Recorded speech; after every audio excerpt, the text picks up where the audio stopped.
નકલી સ્ટેમ્પનો ઉપયોગ કરી તથા બોગસ બિલિંગ સહિતના ગુનાઓ આચરી કરોડોનું કૌભાંડ આચરવાના જામનગરના 3 આરોપીને જામનગર એસઓજીએ કચ્છમાંથી ઝડપી લીધા છે.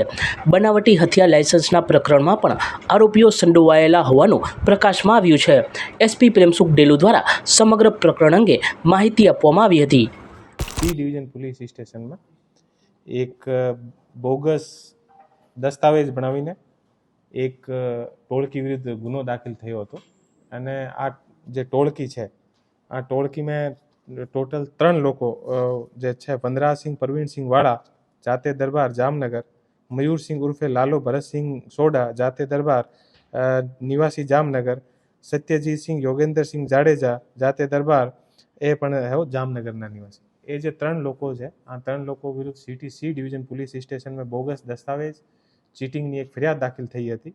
આમાં જે સી ડિવિઝનમાં જે ફરિયાદ દાખલ થઈ છે આ બીએનએસની કલમ 316 2, 316 5, 318 4, 336 2, 336 3 અને 338 અને 341 1, 341 2, 341 1 અને 341 3 અને 341 4 અને 61 મુજબનો એક ગુનો દાખલ થયો.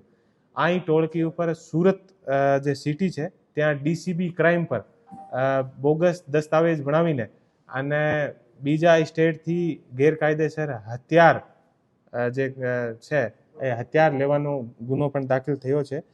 એ જે આરોપી છે એ આરોપીઓ દ્વારા ટોટલ જામનગરના જે અલગ અલગ જગ્યા 82 પેઢી આપને ટોટલ બનાવવામાં આવેલ હતી અને આ 82 પેઢીમાંથી મેન જે 3 પેઢી છે આ 3 પેઢીનું નામ છે મિત એન્ટરપ્રાઇઝીસ, મયુર એન્ટરપ્રાઇઝીસ અને એનવી એન્ટરપ્રાઇઝીસ. આ 3 પેઢી અને બીજા ટોટલ 82 પેઢીના માધ્યમથી 150 કરોડનો ટ્રાન્ઝેક્શન ગેરકાયદેસરના બોગસ બિલ બનાવીને અને 150 કરોડના આસપાસનો ટ્રાન્ઝેક્શન કરીને અને લગભગ સરકાર પાસેથી 30 કરોડનો આઈટીસી યાની આપણે ઇનપુટ ટેક્સ ક્રેડિટ આ લોકો દ્વારા લેવામાં આવેલ છે. અને હું એસઓજીની ટીમને ડીવાયએસપી સિટી જયવીર ઝાલાને અને બધાને હું બધાઈ પણ આપું છું અને કે એટલી સરસ કામગીરી આ લોકો દ્વારા કરવામાં આવેલ છે અને એસઓજીની ટીમને પણ હું બધાઈ આપું છું કે ઓછામાં ઓછા સમયથી આ લોકોને આ ટોળકીને પકડીને અને આની અત્યારની જે તપાસ ચાલુ છે અને આ તપાસમાં ઘણા બધા એવા જો લોકો છે આ ટોળકી સાથે જે મળેલા છે જેને દ્વારા આ રીતે સરકારને જીએસટીના ચોરી કરીને બોગસ પેઢી બનાવીને અને જીએસટી ચોરી કરીને અને ભારત સરકારને નુકસાન પહોંચાડવામાં આવે છે. આ ઉપર આ ગુનામાં પકડવામાં આવશે. અત્યારે આને ઘરની જે તપાસ કરી છે અમે આ લોકો પાસેથી ઘણી બધી બીજા લોકોને નામની એ લોકો સિમ યુઝ કરે છે. બીજા લોકો પાસેથી એ લોકો આના કાર્ડ અને આના જે બેંક એકાઉન્ટ યુઝ કરીને અને આને નામથી એ લોકો પેઢી બનાવે છે અને આ લોકોને 10,000 15,000 રૂપિયા કિરાયો આપે છે. પછી આની જે પેઢી હોય એ પેઢીને એ લોકો બંધ કરીને અને ત્યાંથી ભાગી જાય. એ જે બધા ગુનેગાર છે આનો જે હિસ્ટ્રી છે આ પણ આની ક્રિમિનલ હિસ્ટ્રી છે. જે આરોપી મયુરસિંહ ઉર્ફે લાલો ભરતસિંહ જે સોડા છે આને વિરુદ્ધ ટોટલ 7 ગુના દાખલ થયેલા છે. આરોપી સત્યજીત યોગેન્દ્રસિંહ જે જાડેજા છે આને વિરુદ્ધ ટોટલ 2 ગુના દાખલ થયેલા છે અને આરોપી વનરાજસિંહ પરવીનસિંહ જે વાળા છે આને ઉપર ટોટલ 7 ગુના દર્જ થયેલા છે. અને આ એક ક્રિમિનલ ટોળકી છે અને આ ટોળકી દ્વારા ભારત સરકારને જીએસટીની ચોરી કરીને અને બોગસ પેઢીઓ બનાવીને અને જે આમ જે નાગરિક છે આને પણ નુકસાન પહોંચાડવામાં આવે છે. અને આ જે ટોળકી છે આ ટોળકી દ્વારા ઘણી વખત દાદાગીરી અને બીજો જે શહેરમાં જે નાના મોટા જે ફરિયાદી હોય છે આ ફરિયાદીને પણ ઘણી વખત ડરાવવામાં પણ આવે છે. એટલા માટે અત્યારે જે બીજા ફરિયાદી છે એ પણ પોલીસથી સંપર્ક જે અમે લોકો કોશિશ કરી છે કે કોઈને એવી રીતે એ લોકો જે બીવડાવે છે તો ફરિયાદી પણ આના સામે આવવામાંથી બીવડે છે અને આને બીજી પોતાની બીજી પ્રકારની ઓળખ આપીને અને બીજા રીતેથી પણ લોકોને એ હેરાન કરતા હોય છે. તો આ ઉપર પોલીસ દ્વારા કડક કાર્યવાહી કરવામાં આવી છે. એ લોકો છેલ્લા 3-4 વર્ષથી એક્ટિવ છે અને આ લોકો દ્વારા ઘણી બધી પોતાના જે સોશિયલ મીડિયા હોય બીજી જગ્યા હોય આ રીતે ગેરકાયદેસર કામ કરીને પૈસા કમાવીને અને પોતાની જે લક્ઝરી લાઈફ છે, લાઈફ સ્ટાઇલ પણ લોકોને બતાવીને અને લોકોને છેતરવાની કોશિશ કરે છે. લોકો પાસેથી પૈસા લઈને અને આ પૈસાને ગેરકાયદેસર પોતાની પેઢીમાં નાખીને અને બીજા કરીને અને પછી એ લોકો ઇનપુટ લે અને ઇનપુટ લેયા પછી પણ એ ઘણી વખત લોકો સાથે આના જે પૈસા લે એ પૈસા પણ પરત નથી આપતા. તો આ રીતે એક બધી આખી આ ટોળકી ચાલે એ લોકો આની ટોટલ અમે જે ઝડપી તપાસ કરી છે તો ઝડપી તપાસમાં ત્યાં આની જે ઓફિસ ત્યાંથી 82 આપને ટોટલ રબર સ્ટામ્પ આના મળ્યા છે અલગ અલગ પેઢીના નામના. તો ટોટલ 82 પેઢી એ લોકો બનાવેલી છે અને આના બધા બોગસ બિલ બનાવીને અને આનો જે બધો છે ટર્નઓવર બતાવે અને ટર્નઓવર બતાવીને અને ગવર્મેન્ટ ઓફ ઇન્ડિયા પાસેથી એ લોકો આપણે આઈટીસી યાની ઇનપુટ ટેક્સ ક્રેડિટ એ લોકો મેળવે. હા, જે મેં આપને જે રીતે શરૂઆતમાં કીધું કે જે આમે જે 2 આરોપી છે, આ 2 આરોપી પર જે વનરાજ અને જે બીજો જે સત્યજીત આરોપી છે, આ આરોપી ઉપર અત્યારે બોગસ દસ્તાવેજ બનાવીને અને ગેરકાયદેસર હથિયાર લેવાનો ગુનો પણ સુરતની જે ડીસીબી છે ત્યાં દાખલ થયો છે. આમે અત્યાર સુધી અમારો જે અત્યાર સુધીનો ઇન્વેસ્ટિગેશન છે આમે 150 કરોડનો ટર્નઓવર અમારે સામે આવ્યો છે. આમાંથી 30 કરોડના આસપાસનો એ લોકો ઇનપુટ જે ક્રેડિટ છે આ પણ લીધો છે અને અત્યારે આની જે 82 જે પેઢી છે આ પેઢીની પણ અમે લોકો બધાનો સર્ચ કરી રહ્યા છીએ. બધાની અમે ડાટા માંગ્યા છે. અમે ઘણો મોટો કૌભાંડ બહાર આવે એવી શક્યતા છે અને એ લોકો કઈ આંગળીયા થ્રુ યા કઈ રીતે બીજા યા કોણ લોકો આના જે પૈસા છે એ પેઢીમાં જઈને અને આગળ કોણ લોકો આના પૈસા ઉપાડ્યા છે એ બધા અમારે જે છે એ નજરમાં છે અને આના ઉપર પણ આગળની કાર્યવાહી થશે. જેને એકાઉન્ટમાં પૈસા ગયા છે, જે પૈસા ઉપાડ્યા છે અને જે રીતે બધું ટ્રાન્ઝેક્શન થયો છે અમે બેંકથી સંપર્કમાં છીએ અને એ બધા અમે જે આના લાભાર્થી છે બધા અમે એ જે ગુનાગાર એ બોગસ બિલ બનાવીને અને આનો ઇનપુટ આપણે એ લોકો જનરેટ કરતા. જામનગરમાં બર્ધન ચોકમાં દુકાનદાર વેપારીઓ દ્વારા કાયમી દબાણની કનડગત વિરુદ્ધ તથા નો હોકિંગ ઝોનની કડક અમલવારીની માંગ સાથે આજે પણ બંધ પાડી આંદોલન કરવામાં આવ્યું હતું.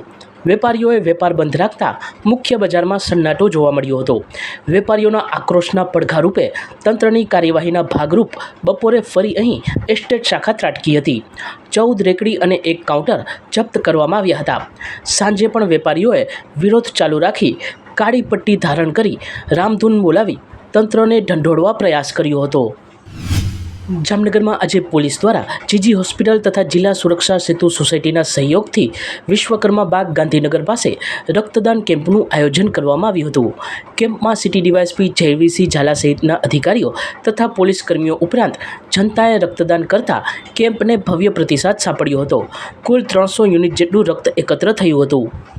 आज city b division police station तरफથી આપણે બ્લડ ડોનેશનનો કાર્યક્રમ રાખેલો છે અને બ્લડ ડોનેશનનો જે કાર્યક્રમ છે એ સરસ રીતેનું આયોજન કરેલ છે અને આમે જામનગરના બધા જે આ ફિલ્ડમાં જે એક્ટિવ એનજીઓ છે આને સાથે અને બધી જે અલગ અલગ વિભાગની જે કચેરીઓ છે અને ભારત સરકારની જે અલગ અલગ કચેરીઓ છે, એરફોર્સ, આર્મી, નેવી, આ તમામને આમંત્રણ આપેલું હતું અને અત્યારે સરસ રીતે બ્લડ ડોનેશનનો કાર્યક્રમ ચાલે છે. हमारा जो कार्यक्रम हो और ब्लड डोनेशन नो एक रेगुलर कार्यक्रम है. जामनगर में हमारी जो एक सोसायटी है आमें लगभग 370 ने आसपास थैलेसेमिया पीड़ित बाळको है અને આ બાળકોને દરેક મહિના બ્લડની જરૂરિયાત હોય છે. તો આ સંસ્થા દ્વારા અમને પોલીસને રિક્વેસ્ટ કરવામાં આવે છે તો દરેક મહિને અલગ અલગ પોલીસ સ્ટેશન તરફથી બ્લડ ડોનેશનનો કાર્યક્રમ રાખવામાં આવેલ છે અને આ વખતે અમે લોકો આને મોટા पैमाने पर આપણે અહીંયા જે કાર્યક્રમ રાખ્યો છે અને અત્યાર સુધી લગભગ 200 યુનિટની આસપાસ જે આપણે બ્લડ છે આનો ડોનેશન થયો છે. યુનિટની આસપાસ બ્લડનો ડોનેશન થયો છે અને અત્યારે તમે જોઈ શકો છો કે લોકો આવે છે અને સાંજ સુધી સારી રીતે બ્લડ ડોનેશન કરવાની. જામનગરની પ્રતિષ્ઠિત હરિયા કોલેજમાં ગત રાત્રે એક કાર્યક્રમ યોજાયો હતો, જેમાં ટ્રસ્ટના હોદ્દેદારો, કોલેજ સંચાલકો તથા વિદ્યાર્થીઓ અને મહાજન અગ્રણીઓ ઉપસ્થિત હતા. આ કાર્યક્રમમાં એક અગ્રણીને સ્ટેજ પર સ્થાન આપવામાં આવતા એ પ્રોટોકોલ વિરુદ્ધ હોવાના મુદ્દે હોદ્દેદારો વચ્ચે વિવાદ થયો હતો, જે પોલીસ સુધી પહોંચતા સમગ્ર ઘટનાક્રમ ચર્ચિત બન્યો છે. कश्मीर के पहलगांव की दुखद घटना की सूचना सुनकर के यह समझ में आ चुका है कि जो लोग यह कहते हैं कि आतंकवाद का कोई धर्म नहीं होता, सिद्ध हो गया है। आतंकवादियों ने धर्म का आश्रय लेकर के ही एक विशेष धर्म के लोगों को लक्ष्य करके उनकी हत्याएं की हैं। धर्म शब्द का अर्थ न जानने के कारण आतंकवाद को धर्म के साथ जोड़ दिया जाता है। आतंकवादियों का तो यही कर्तव्य है कि हत्या करो। त्रेता युग में रावण का यही कर्तव्य था, यही धर्म था उसका। द्वापर में कंस का यही धर्म था। कलयुग में ये आतंकवादी रावण और कंस के रूप में उत्पन्न होकर के हमारी राष्ट्रीयता पर चोट कर रहे हैं। बहुत आवश्यक है, एकता की आवश्यकता है। आज हमारे देश की सेना, तीनों सेनाएं, जल सेना, थल सेना, वायु सेना इतनी मजबूत है और सक्षम है, आमने सामने युद्ध करने की किसी की हिम्मत नहीं है। एतदर्थ भारत को निर्बल करने के लिए, कमज़ोर करने के लिए आतंकवाद का आश्रय लेकर के विदेशी षड्यंत्रकारी इस तरह की योजनाओं को मूर्त रूप प्रदान करते हैं। समझना चाहिए, हमारी एकता ही इसका उत्तर है।